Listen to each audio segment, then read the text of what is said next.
Diary of a Man in Despair. Friedrich Reck. January 1942.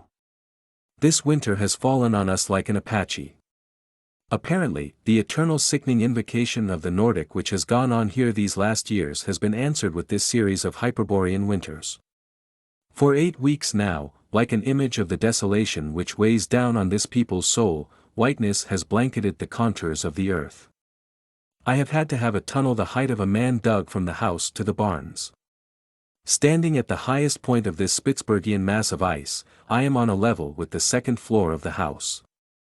Thus, for 2 months I have been as good as cut off from the world.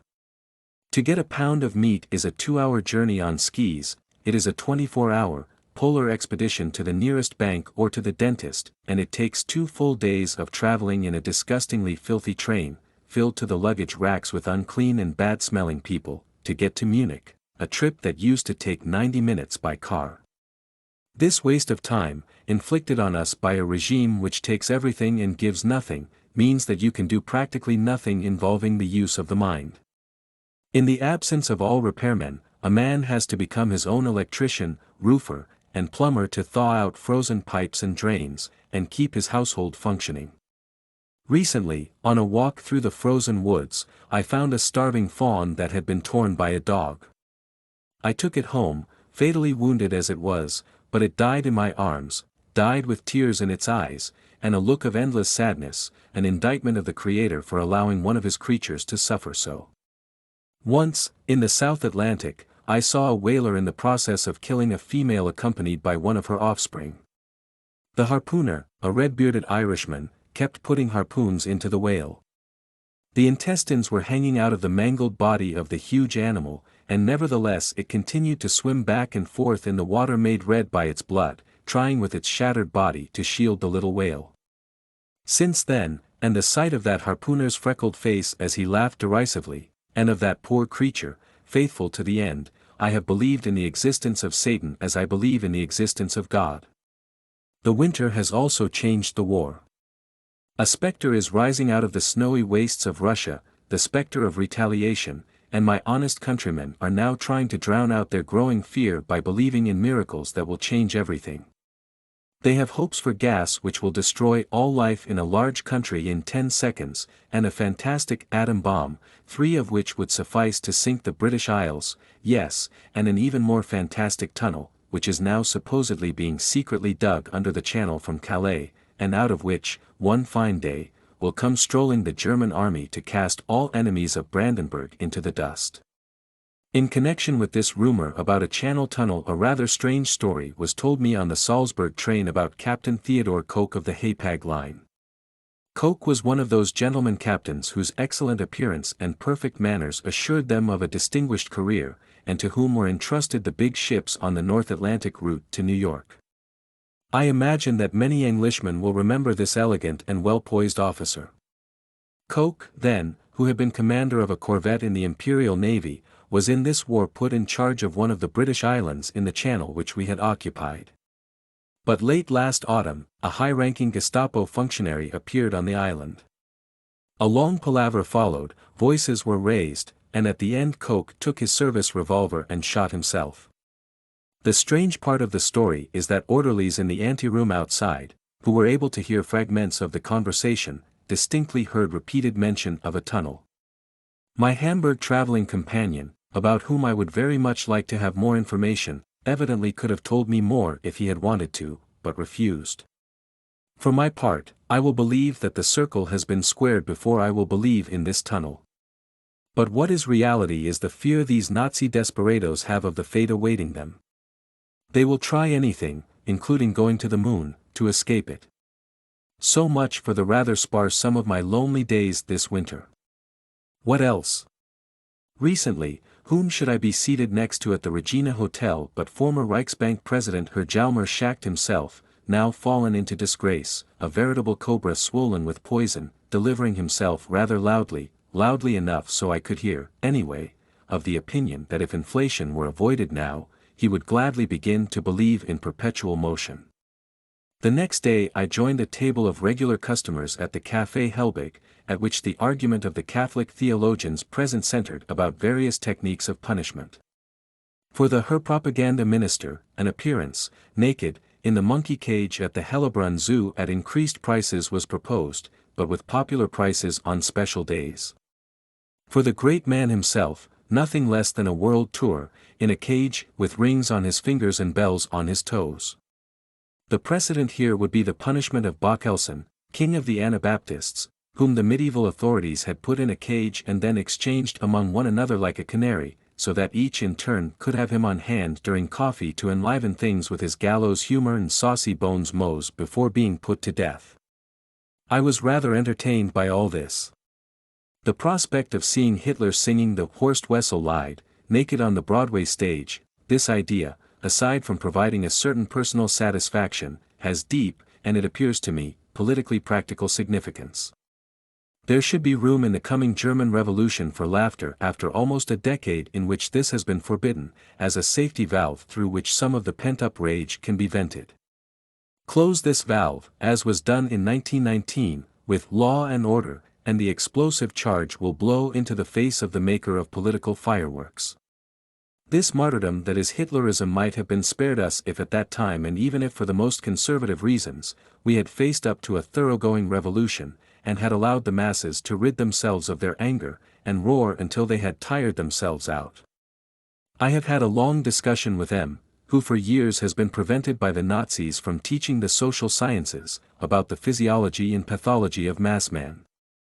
I can clearly remember having talked about the same thing, the fact that in the last 140 years the population of Europe has increased 2.5 times, with Spengler a number of times.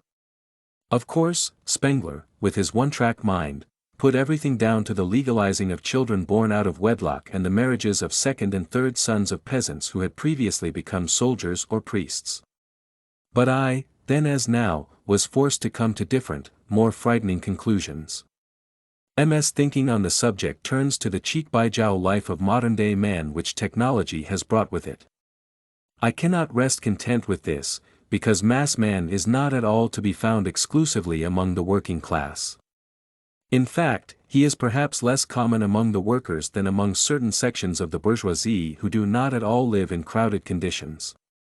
In addition, I observe that in the two precedents for the contemporary situation known to us, Imperial Rome and the Inca state prior to the landing of Columbus, this sudden, violent transformation into a mass man horde was not at all indicative of robust health. It was symptomatic of decline and fall, connected, in the period of decline at the time of Caracalla, with worship of the magical placenta, with tangible social decay and threatening physical destruction. This is mass man, arrogantly striding onto the stage of history, yet already sick, suddenly the center of all attention, but incapable of maintaining himself for long, destined to disappear in the kind of ghostly emptying of the stage described around AD 400 by a Greek journalist in Rome. The city once crowded with millions of inhabitants had become a little country town of a few thousand people. Its forum was now a cornfield, out of which the Hermé rose here and there among the sheaves of corn. Is there anyone left these days who really believes that this proliferation of people is merely a modern fulfillment of the ancient injunction to be fruitful and multiply? There is a vast gulf between that injunction and its contemporary fulfillment. The crowded conditions of our large cities do not account for the increase in population we are now seeing. No, this population explosion has more the look of a worldwide plague. Even my peaceful village here, as I learn from church records, has quadrupled in population over the last 100 years. The result of the discoveries of science. I am more inclined to believe that present-day science, in its scope and power, in its tendency to replace the precious natural product by a synthetic, a chemical poison, is a product of mass man, and not the other way around. I believe that the drive of present-day science to replace the tried and true products of yesterday by the cheap and standardized article, in radios, in Volkswagens, in rayon stockings, is further proof of this cause and effect.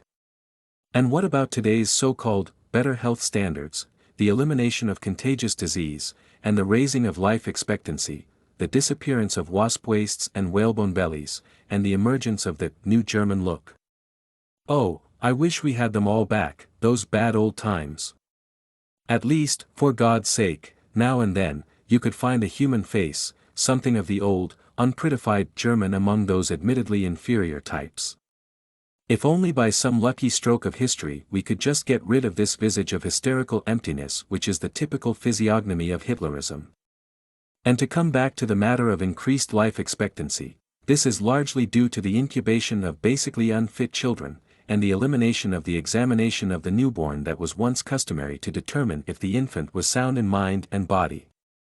I have already mentioned the high incidence of sexual malfunction of male and female athletes noted by the doctors who treated them. This is nature's own way of warning that it does not want the continuation of human types one-sidedly developed in terms of the somatic. At the same time these hollow men are produced in ever greater quantities, there is a stunting of the feeling for the metaphysical, a feeling nature placed in man at the beginning of time. There is no caste, either of priests or of kings any longer, nor does the lawgiver and judge any longer carry the priestly authority. There is no metaphysical focal point today, around which all the varieties of human experience can crystallize. The result is that no speculative philosophy worthy of the name exists, nor could it. The sages at the universities presently engaged in this discipline are akin to a group of highly respected night watchmen who are limited to playing an endless old man's game of Tarok with the same tired, used-up formulas. The treasure house of form that is art has been broken into, and its contents have been defiled by much fingering. The flight of German architects into the new realism has ended in an architecture that is more unrealistic than the full beard of yesteryear. The attempt to build a church becomes a blasphemy in stone, and the composer of a string quartet ends with something so pretentious and so boring despite all its agitatedness that it becomes mere noise at the sounding of a Mozart passage. Despite the fact that even choral strives for form, that nature abhors the amorphous as the original indecency, mankind goes steadily on sinking deeper and deeper into formlessness, hatred of all form. The ideal is now that thoroughly bovine condition in which any distinction given to rank or profession is considered ridiculous, and all is confusion. The professor looks like a sportsman, the waiter like an aristocrat, the aristocrat like a head waiter. The businessman raises thoroughbreds, and the cavalry officer speculates in rand mining stock. It has come to the point where streetwalkers and perhaps burglars are the only remaining groups who still have about them something like a professional distinctiveness. And what a sweaty fingering and pawing of things which were formerly spoken of only in awe and wonder, how they profane the titles and trappings of honor formerly accorded only to the immortals, the heroes, the great thinkers. In Germany now, you need only be a veteran of a beer hall brawl, to get the same title of field marshal that was given Moltke for the victory at Sedan. If you combine the face of a horse trader with Nazi party membership, you are eligible to be hailed as a statesman. Goethe would have burned his writings if he had imagined a time would come when people like Heribert Menzel and Joseph Magnus Weiner would be celebrated as writers. Friedrich the Great would not merely have sought death at Kunersdorf, but would certainly have found it, if he had been able to foresee that the day would come when he would be placed side by side on a wooden plaque with the man from the furnished room on Bererstrasse. Shameful juxtaposition, a disgrace to Germany. In their time of greatness, the Germans produced the unforgettable images of the Mother of God and the nightly dragon killer. Now, we are blessed with Hitler Youth versions of St. George, of BDM versions of the Madonna, who resemble the ideal about as much as Goebbels resembles Dorian Gray, and Otto Gabor is like Frederick the Great. I am, despite the impression I may have conveyed, not in the least contending that this dirtying and weakening of all higher concepts is connected solely with the Nazis or the German termite heap. I see this sea of mass men lapping at the last islands of our culture in practically every country, and I see that, England perhaps excepted, the besieged are ready to surrender. As though this defeat was something ordained by fate, when really, by recognition of the reality and by acceptance of martyrdom, it can be avoided. This is no longer a matter of inevitable evolution, as it was in 1789. What we have here is a bid for power by the degenerates, and it can be fought with the weapons of one's own ability to endure and to hold fast to belief in the truth. If necessary, even martyrdom can serve in this battle. I will never change my belief that mass man is by no means identical with the proletariat. The mass type is now to be found much oftener in the boardrooms of the large corporations and among the sons and daughters of rich industrialists than among workers. The fact is that we are dealing here with pestilence, some unnamable kind of biological dissolution, that began in the higher reaches of our social structure. I believe that my call to resistance and a naysaying to mass man are justified in the face of this diagnosis and this prognosis, based on mass man's biological instability and the fact that his periods of existence on the earth have always been short. I have already talked about the mysterious connection that I have found to exist between the expansion of population and the increased emphasis on the somatic, between the modern termite heap and its increasing proneness to virulent tumors like some grim, God-inflicted plague. Cancer cell and mass man, the same defective biological structure, the same tendency towards early death and decay, the same reproductive explosiveness, and the same anarchic emergence of previously fixed forms. This disease is sweeping down over us today with the tidal speed of the Black Plague. Surely, this fact alone reveals its deep-seated connection with the thing which is now threatening man's entire culture. I am optimistic enough to believe that this black cloud which came up over our heads during the last century will someday disappear, even if only after years of apocalyptic horror. Economically, mass man is an impossibility, as will be proved as soon as industry can blanket the world with its products. Then, this ridiculous overpopulation will be shown for what it is, excessive, and therefore untenable, as untenable and purposeless as feudalism was when it had fulfilled its historic function at the end of the 18th century. Mass man is a non-viable organism threatened by all the non-rational developments now gathering momentum, like storm clouds on our horizon. It is entirely conceivable that before this happens, before the storm now in preparation actually comes, that Spengler's grim vision, in which he saw the last violin lying broken on the ground, the last copy of Mozart quarters going up in flames, may be fulfilled. But what is quite impossible is that a creature derived from rationality and so overdeveloped under its sway will survive a new invasion of the non-rational or the anti-rational. And the endless spiritual vacuity of our time makes this invasion well-nigh automatic. Life does not allow mindlessness, it punishes a disturbance of the necessary harmony between body functioning and mind functioning by death, and death remains a constant, no matter what else is changed inside this bordello mass man has constructed. This war based on the revolt of the masses may destroy the Gothic cathedrals and silence forever Bach's Chaconne, but a horde of degenerate football players will not survive the fire they started.